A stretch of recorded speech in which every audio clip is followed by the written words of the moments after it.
충격적인 일이 벌어졌습니다. 중국의 국영방송 CCTV, 그곳의 간판 아나운서 리는 매끄러운 진행과 침착한 말투로 유명했습니다. 그런데 생방송 도중 그녀의 입에서 믿기 힘든 말이 튀어나왔습니다. 솔직히 말하면 지금 중국이 배워야 할 나라는 한국입니다. 순간 스튜디오는 얼어붙었고 제작진은 당황한 얼굴로 린을 바라봤습니다. 몇 초 뒤 방송은 황급히 끊겼고 그날 저녁 중국 SNS는 말 그대로 폭발했습니다. 매국노다. 한국 찬양이라니 말세다. 린의 이름은 검색어 1위를 찍으며 중국 전역에서 문매를 맞기 시작했습니다. 그런데 이상했습니다. 린은 그 모든 비난을 묵묵히 견디면서도 단 한 번도 자신의 발언을 번복하지 않았습니다. 도대체 그녀가 본 한국은 어떤 나라였기에 그토록 확신에 찬 목소리로 말한 걸까요? 오늘의 사연, 지금 바로 시작합니다. 잠깐, 구독과 좋아요는 영상 제작에 큰 힘이 됩니다. 안녕하세요. 저는 린입니다. 중국 베이징에서 태어나고 자랐으며 현재는 중국의 국영방송 CCTV에서 아나운서로 근무하고 있습니다. 제 본명은 린샤오란, 많은 시청자분들은 저를 뉴스 프로그램에서 진중한 표정으로 뉴스를 전하는 모습으로 기억하실 겁니다. 어릴 적부터 뉴스 앵커라는 꿈을 품고 자라며 오직 카메라 앞에서 진실을 전하는 일을 제 인생의 목표로 삼아 살아왔습니다. 수많은 경쟁을 뚫고 결국 이 자리에 오르기까지 저는 단 한순간도 방심하지 않았고 제게 주어진 기회를 놓치지 않기 위해 악착같이 노력해왔습니다. 그런데 그런 저에게 어느 날 이상한 일이 벌어졌습니다. 점심시간이었고 뉴스국 동료인 리위가 조심스레 말을 꺼냈습니다. 린, 혹시 한국에 가본 적 있어? 저는 곧장 고개를 저었습니다. 그 나라에 대해 관심조차 없었기 때문이죠. 그런데 리위는 눈을 빛내며 말했습니다. 이번에 한국에 다녀왔는데 정말 깜짝 놀랐어. 길거리 음식부터 사람들 시민의식까지 우리랑 너무 다르더라. 그 순간 제 안에서 묘한 반발심이 올라왔습니다. 무언가 찝찝했고 듣기 싫었습니다. 한국? 뭘 그리 대단하다고 그래? 겨우 반도 국가 하나, 문화나 경제나 우리 발밑에도 못 미치는 나라잖아. 저는 평소와는 다른 날카로운 어조로 말했고 리위는 조용히 웃기만 했습니다. 저는 화가 났습니다. 이건 단순한 여행 이야기가 아니라 제 앞에서 우리 중국을 깎아내리고 한국을 찬양하는 걸로 느껴졌기 때문입니다. 거긴 위생도 형편없고 지하철은 냄새나고 사람들은 자기밖에 몰라. 그런 나라에서 뭘 보고 감탄을 해? 제 말에 리위는 아무런 반박도 하지 않았습니다. 오히려 미소를 지으며 이렇게 말했죠. 그럼 다음에 한번 같이 가보자. 직접 보면 내가 지금 하는 말이 맞는지 알게 될 거야. 그 말에 저는 어처구니가 없었습니다. 내가 왜 그런 소국에 가야 한단 말인가. 허세만 가득한 나라. 그것이 제 머릿속에 있던 한국의 이미지였습니다. 어릴 적부터 배우고 미디어, 매체 속에서의 한국은 형편없는 시민의식의 문화까지 왜곡하는 나라라는 이미지가 제게는 너무도 강하게 박혀 있었습니다. 그런 나라를 칭찬한다는 건 제겐 마치 국가를 배신하는 행위처럼 느껴졌습니다. 그래도 동료랑 사소한 걸로 언쟁하기는 싫어서 알았다고 다음에 기회 되면 같이 가자고 가볍게 넘겼습니다. 몇 달 뒤 리위가 저에게 말을 걸어왔습니다. 린, 나 이번 주말에 한국 가는데 같이 갈래? 저는 잠시 말을 잇지 못했습니다. 그때의 말이 떠올랐습니다. 직접 보면 알게 될 거야. 당시에는 그냥 넘겼던 그 제안이 다시 현실이 되어 눈앞에 다가온 것이었습니다. 처음에는 단호히 거절할까 했지만 괜히 어색해질까봐 마땅히 거절할 수도 없었습니다. 게다가 이미 말로는 할 만큼 했으니 차라리 직접 보고 다시 반박하는 것이 더 확실하겠다는 생각도 들었습니다. 결국 저는 리위와 함께 한국으로 가는 비행기에 오르게 되었습니다. 처음 발을 내디딘 한국의 땅, 인천공항에 도착했을 때부터 제 예상과는 다른 일들이 벌어지기 시작했습니다. 입국 심사를 기다리며 줄을 서던 중 리위가 옆구리를 툭 찌르며 말했습니다. 자동 출입국 시스템 있어. 여권만 스캔하면 돼. 처음엔 믿기지 않았습니다. 중국에서도 아직까지는 수동 심사가 대부분인데 한국은 외국인에게도 자동화된 시스템을 제공하고 있었습니다. 실제로 제 차례가 되어 기계 앞에 서자 여권을 스캔하고 얼굴 인식을 하자마자 게이트가 자동으로 열렸습니다. 조금 신기하긴 했죠. 공항 내부는 상상보다 훨씬 깨끗했습니다. 깔끔하게 정돈된 바닥, 줄지어 이동하는 여행객들, 질서정연한 안내판, 그리고 무엇보다 놀라웠던 건 공항 직원들의 태도였습니다. 항상 미소를 지어 응대해준 공항 직원들이었지만 당시에 저는 그 미소를 중국인 관광객에게 예의를 갖춘 것으로 해석했습니다. 분명 이건 중국이 대국이기 때문에 받는 예우라고 저는 제 방식대로 이해하고 우월감을 느끼게 되었습니다. 물론 인천공항 자체는 크고 정돈된 느낌이 있었지만 베이징 공항에 비해서는 규모 면에서는 약간 작다고 느꼈습니다. 속으로는 역시 크기 면에서는 우리가 낙군이라는 근거 없는 자부심을 되새기며 마음의 균형을 유지하려 애썼습니다. 공항버스를 타고 숙소로 가는 길, 창밖으로 펼쳐진 한강이 눈에 들어왔습니다. 리위가 창문을 가리키며 말했습니다. 저기 봐, 저게 한강이야. 저는 고개를 돌려 그쪽을 바라보았습니다. 그리고 순간 아무 말도 할 수 없었습니다.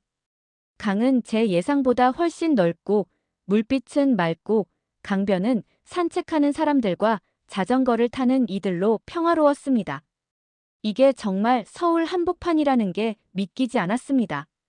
그동안 제가 상상해왔던 한국이라는 나라의 이미지와는 완전히 달랐습니다. 무질서하고 혼잡할 것이라고만 생각했던 도시는 오히려 절제된 정돈미와 활기를 함께 지니고 있었습니다. 버스는 조용히 목적지에 도착했고 우리는 서울 시내의 한 깔끔한 호텔에 짐을 풀게 되었습니다.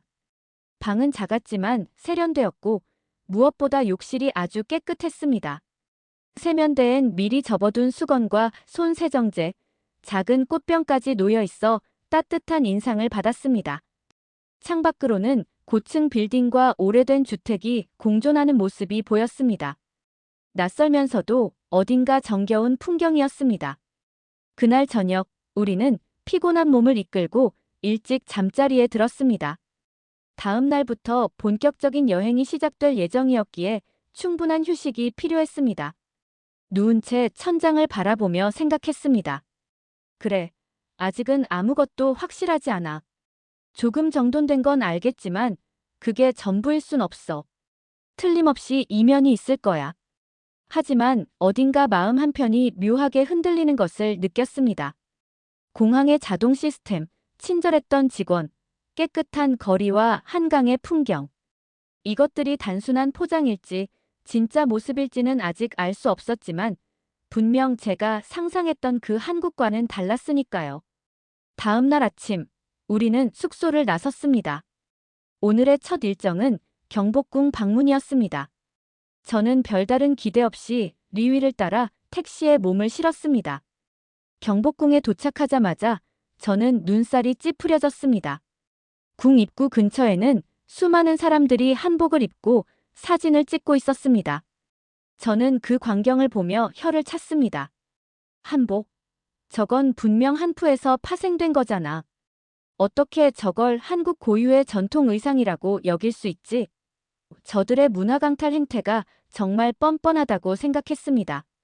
그런데 더 황당한 건 이곳에 모인 사람들 중 그 누구도 그런 점에 의문조차 품지 않는다는 것이었습니다. 그렇게 마음에 들지 않는 기분으로 경복궁에 들어섰습니다. 내부는 깔끔했지만 제게는 큰 감흥이 없었습니다. 건축물의 구조는 단순했고 궁의 규모도 크지 않았습니다. 저는 고개를 절레절레 흔들며 생각했습니다. 이게 나라의 중심 궁궐이라고.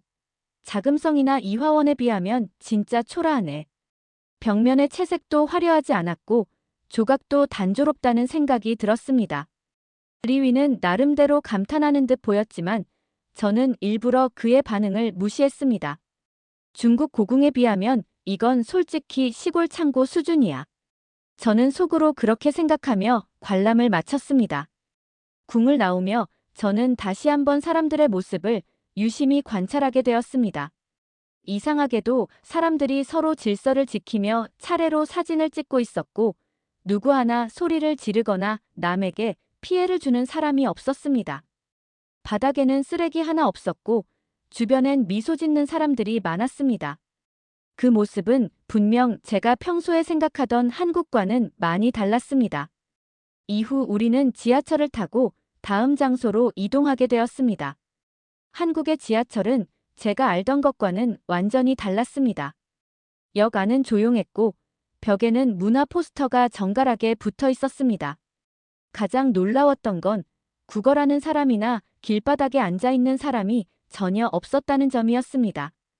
저는 중국에서 한국에 대해 들은 이야기들을 떠올렸습니다. 한국은 후진국이야. 지하철 타면 냄새나고 거지들이 득실거려. 그 말을 들을 때까지만 해도 당연하다고 생각했습니다. 그런데 지금 내 눈앞에 펼쳐진 광경은 전혀 달랐습니다. 사람들은 조용히 자리를 지키고 있었고 통화조차 조심스럽게 하는 모습이 인상 깊었습니다.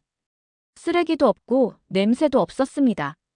도대체 이게 어떻게 된 일일까? 저는 점점 혼란스러워졌습니다. 도착한 곳에서 우리는 근처 식당에 들어가 점심을 먹었습니다. 식당 직원은 친절하게 메뉴를 설명해 주었고 자리에 앉자마자 반찬이 하나 둘 나오기 시작했습니다. 김치도 함께 나왔습니다. 저는 김치를 보는 순간 불쾌한 기분이 들었습니다. 김치도 원래 중국에서 유래한 건데 이제는 한국의 대표 음식이라고 우기네. 그 생각이 머릿속을 맴돌았습니다. 하지만 리위는 별 생각 없이 맛있다며 잘 먹고 있었고 저도 결국 한 입을 먹게 되었습니다. 예상보다 훨씬 깊은 맛이 느껴졌고 입안의 감도는 매콤한 풍미가 꽤 괜찮았습니다. 식사를 마치고 나머지 일정을 마무리한 뒤 다시 숙소로 돌아왔습니다. 침대에 누운 저는 오늘 하루 있었던 일을 되짚어보게 되었습니다. 경복궁은 실망스러웠지만 주변 사람들의 모습과 도심의 질서, 지하철의 청결함, 음식의 맛 등은 분명히 제가 알고 있던 한국의 이미지와 달랐습니다. 어쩌면 내가 한국에 대해 너무 왜곡된 정보만 듣고 자란 건 아닐까? 이런 생각이 드는 순간 저는 스스로를 책망하고 말았습니다. 아니야. 착각하지 마. 이건 보여지는 겉모습일 뿐이야. 그렇게 자기 합리화를 하며 저는 눈을 감았습니다. 하지만 마음 한켠에는 알 수 없는 혼란과 묘한 부러움이 피어오르고 있었습니다. 이 나라, 뭔가 이상하다. 처음으로 그런 생각이 들었습니다. 다음 날 아침, 리위는 오늘은 조금 특별한 체험을 해보자며 저를 한양도성 둘레길로 데려갔습니다. 처음에는 별 기대 없이 따라 나섰습니다. 성벽이라니, 그게 뭐가 그리 대단하다고 속으로 그렇게 생각하면서도 겉으론 웃으며 고개를 끄덕였습니다. 하지만 막상 도착해서 체험을 시작하자 생각보다 훨씬 잘 갖춰진 시스템에 놀라게 되었습니다. 길 곳곳에는 친절한 안내 표지판이 설치되어 있었고 외국인을 위한 다국어 설명서까지 비치되어 있었습니다. 심지어 스마트폰 앱으로 각 지점의 역사 설명을 들을 수 있는 기능까지 있었는데 이런 부분은 솔직히 중국보다 한 수 위라고 느꼈습니다. 걷다 보니 서울 시내가 한눈에 내려다 보이는 전망대가 나왔고 그곳에서 찍은 사진은 지금도 제 휴대폰 앨범 가장 앞에 남아 있습니다. 저는 그 순간만큼은 모든 편견을 잠시 내려놓고 그냥 이 도시가 주는 감정을 느끼고 있었습니다. 걷는 내내 공기가 맑고 사람들도 서로 조용히 대화를 나누며 길을 걷고 있었던 것이 인상 깊었습니다. 쓰레기 하나 없이 깨끗하게 유지된 길과 중간중간에 놓인 벤치와 휴식 공간은 이 나라 사람들이 얼마나 공동체에 대한 배려심을 갖고 있는지를 보여주는 듯 했습니다. 걷고 나니 배가 고파졌고 리위가 근처에 맛있는 칼국수집이 있다며 안내했습니다. 식당은 깔끔하고 따뜻한 분위기였습니다. 자리에 앉자 역시나 김치가 함께 나왔습니다. 저는 속으로 피식 웃었습니다. 또 김치야 역시 어디를 가도 빠지지 않는군. 김치를 한 젓가락 집어 입에 넣었을 때 입 안가득 퍼지는 매콤하고 상큼한 맛에 저는 또 한 번 고개를 끄덕이게 되었습니다. 참 맛있었습니다. 깔끔한 국물의 칼국수와 너무나도 잘 어울렸습니다. 그때 문득 저는 이런 생각이 들었습니다. 근데 중국에서 김치를 먹는 사람을 본 적이 있었던가? 생각해보면 저는 중국에서 자랐고 수많은 식당에 가봤지만 김치를 주는 곳은 거의 없었습니다. 심지어 가족이나 친구들도 김치를 식탁에 올리는 걸 본 적이 없었습니다. 그럼에도 우리는 늘 김치가 중국 음식이라고 말해왔습니다. 그 이유를 곰곰이 생각해 보았습니다. 사실 김치가 한국의 대표적인 음식이라는 건 누구나 아는 사실이지만 몇 년 전부터 중국 내에서는 김치의 기원은 중국이라는 이야기가 퍼지기 시작했습니다. 공영방송인 CCTV도 마치 기정사실처럼 보도했고 저 역시 그런 뉴스를 보며 자연스럽게 믿게 되었습니다. 하지만 한국에 와서 실제로 김치를 몇 끼니마다 먹는 사람들을 보며 그리고 김치가 단순한 반찬이 아니라 이들의 식문화에 깊이 뿌리내린 정체성이라는 걸 직접 느끼고 나니 혼란스러웠습니다. 저는 다시 생각해 보게 되었습니다. 우리가 알고 있던 게 정말 진실일까? 혹시 우리도 누군가에게 조작된 정보를 듣고 그걸 그대로 믿어버린 건 아닐까? 그 순간 저는 제가 그토록 신뢰하던 중국 공영방송에 대한 의심이 들기 시작했습니다. 너무도 당연하다고 여겼던 정보들이 사실은 조작되었거나 최소한 왜곡되었을 수도 있다는 생각이 머릿속을 맴돌았습니다. 내가 믿고 있던 모든 게 틀렸다면 나는 지금까지 얼마나 많은 것을 오해하고 있었던 걸까? 그렇게 점점 혼란이 깊어졌습니다. 한국이라는 나라는 분명 제가 오기 전까지는 후진국이라 믿어 의심치 않았습니다. 그런데 실제로 경험해보니 제가 생각했던 모습과는 너무나 달랐습니다. 어쩌면 이게 단순한 음식의 문제가 아니라 더 깊은 진실의 시작일지도 모르겠다는 생각이 들었습니다. 그날 밤 숙소로 돌아오는 길에 저는 말없이 하늘을 올려다보았습니다. 서울의 하늘은 맑고 조용했습니다. 중국의 대기오염으로 자욱한 하늘과는 다른 느낌이었습니다. 숨을 깊이 들이마시니 왠지 모르게 마음이 차분해졌습니다. 그리고 또 한 번, 제 안에서 작은 혼잣말이 흘러나왔습니다. 이 나라는 생각보다 꽤 괜찮을지도 모르겠어. 그날 저녁, 우리는 한강을 찾았습니다. 해가 뉘엿뉘엿 지고 있었고, 잔잔한 물결 위로 노을빛이 스며드는 풍경은 마치 영화의 한 장면처럼 아름다웠습니다. 처음 보는 장면은 아니었습니다. 인터넷이나 뉴스에서도 가끔 접했던 장면이었지만 눈앞에서 실제로 마주하니 느낌이 전혀 달랐습니다. 강변을 따라 걷는 사람들, 자전거를 타는 커플들, 잔디밭에 돗자리를 깔고 치킨을 먹으며 웃고 있는 가족들까지 모두가 하나같이 자유롭고 행복해 보였습니다. 억지 웃음을 짓는 사람은 아무도 없었고 사진을 찍기 위해 인위적으로 포즈를 취하는 사람도 거의 보이지 않았습니다. 그저 그 순간을 진심으로 즐기고 있다는 게 느껴졌습니다. 한강 주변은 생각보다 훨씬 깨끗하고 정돈되어 있었습니다. 벤치마다 사람들이 바르게 앉아 조용히 대화를 나누고 있었습니다. 시끄럽게 소리를 지르거나 똥을 누는 사람은 없었습니다. 저는 그 광경을 보며 문득 부러움이라는 감정을 느꼈습니다. 이게 진짜 선진국의 시민의식일까? 라는 생각이 들었습니다. 하지만 저는 쉽게 마음을 흔들리지 않기로 했습니다.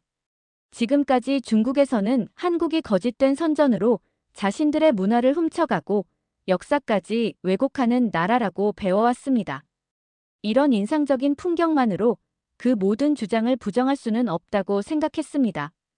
그래서 저는 직접 검증해보기로 마음먹었습니다. 중국에서 가장 자주 언급되던 주제 중 하나가 떠올랐습니다. 바로 공자를 한국인이라고 우기는 한국인들이라는 이야기였습니다. 공자만큼은 중국의 위대한 사상가이고 누구나 알다시피 춘추전 국시대 노나라 사람이었기에 이 문제만큼은 확실히 한국인들의 역사 왜곡을 증명할 수 있으리라 생각했습니다.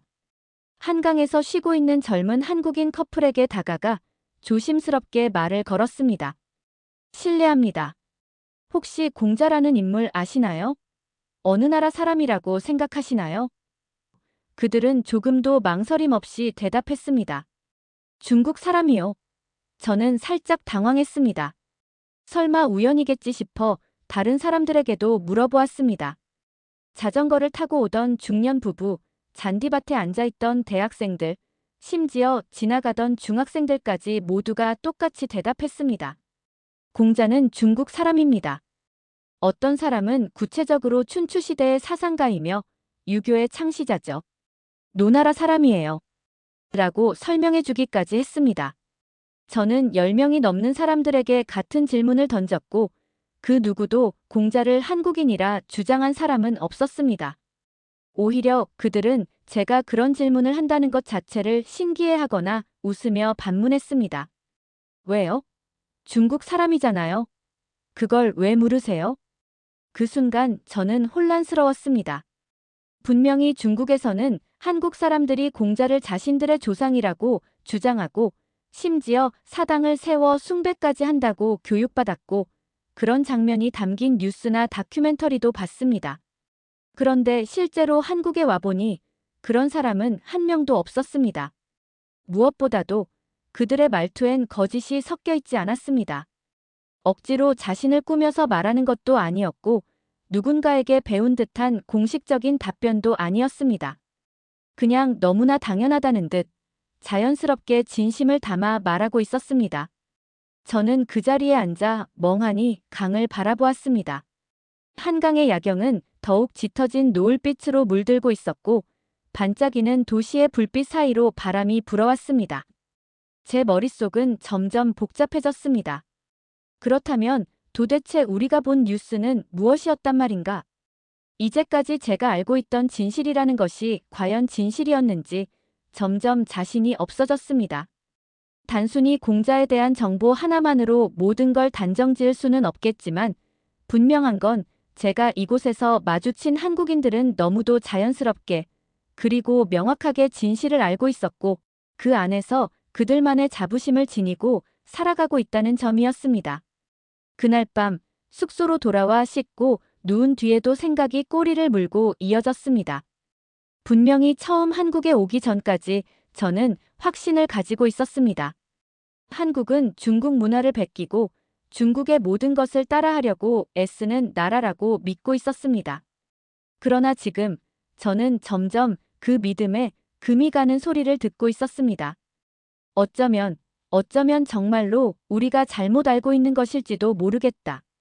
그렇게 저는 한국에서의 마지막 하루를 마무리했습니다. 다음 날 아침, 우리는 서울에서 중국으로 돌아가는 비행기에 몸을 실었습니다. 창밖으로 멀어져 가는 한강의 물결과 하늘 아래 조용히 자리 잡은 도시를 보면서 여러 감정이 뒤섞인 채 멍하니 앉아 있었습니다. 옆자리에 앉은 리위가 뭐라고 말을 걸었던 것 같지만 도무지 기억이 나지 않았습니다. 말소리가 머릿속을 스쳐 지나가는 배경음처럼 느껴졌고 저는 생각에 잠긴 채 대답조차 하지 못했습니다. 도대체 우리는 지금까지 뭘 믿고 있었던 걸까? 여행을 오기 전 저는 확신에 가득 차 있었습니다. 한국은 중국 문화를 훔치고 역사마저 왜곡하며 자국의 문화처럼 포장하는 뻔뻔한 나라라고 생각해왔습니다. 공자부터 김치, 한복까지 그 모든 것이 중국의 것인데도 당당히 자기들 것이라고 우기는 나라. 그래서 저는 오히려 그들을 조롱할 수 있을 거라 생각했고 그게 이번 여행의 유일한 동기였습니다. 하지만 실제로 한국을 다녀오면서 느낀 것은 너무도 달랐습니다. 그들은 당당했고 자연스러웠으며 무엇보다도 거짓이 없었습니다.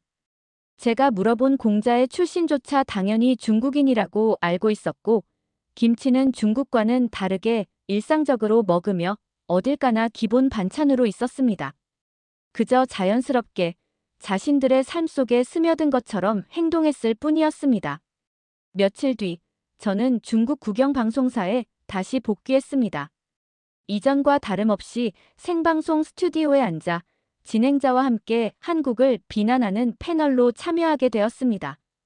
그런데 그날 방송은 유난히 심각했습니다.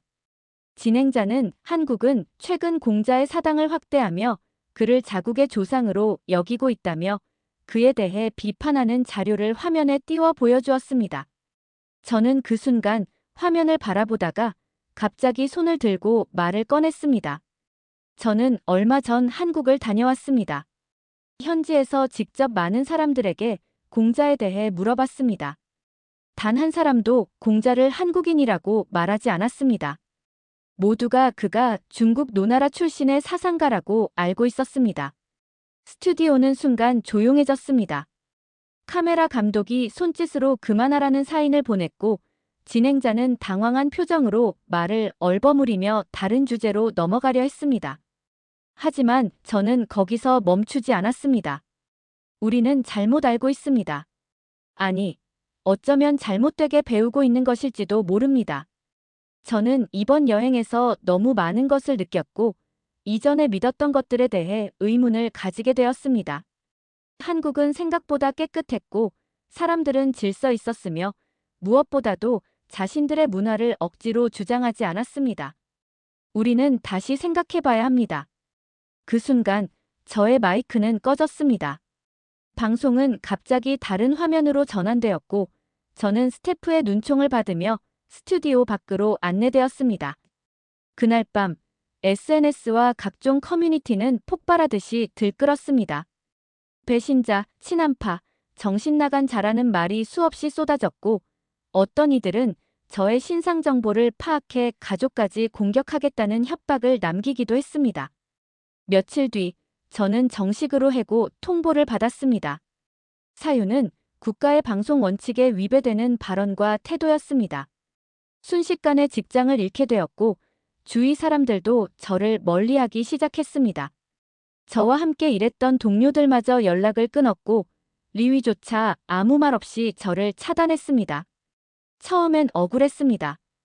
단지 제가 보고 들은 것을 말했을 뿐인데 그 결과가 이렇게나 혹독할 줄은 몰랐습니다. 하지만 시간이 지나면서 오히려 마음이 차분해졌습니다. 저는 그동안 너무도 많은 거짓 속에서 살아왔다는 사실을 깨닫게 되었고 더 이상 그 거짓 속에 스스로를 묶어두고 싶지 않다는 생각이 들었습니다. 그래서 저는 지금 한국에 대해 스스로 공부하고 있습니다. 그들의 역사, 문화, 사고방식, 그리고 현대 사회의 구조까지 깊이 들여다보며 새로운 시선을 얻기 위해 노력하고 있습니다. 그리고 지금 저는 미국 이민을 준비하고 있습니다.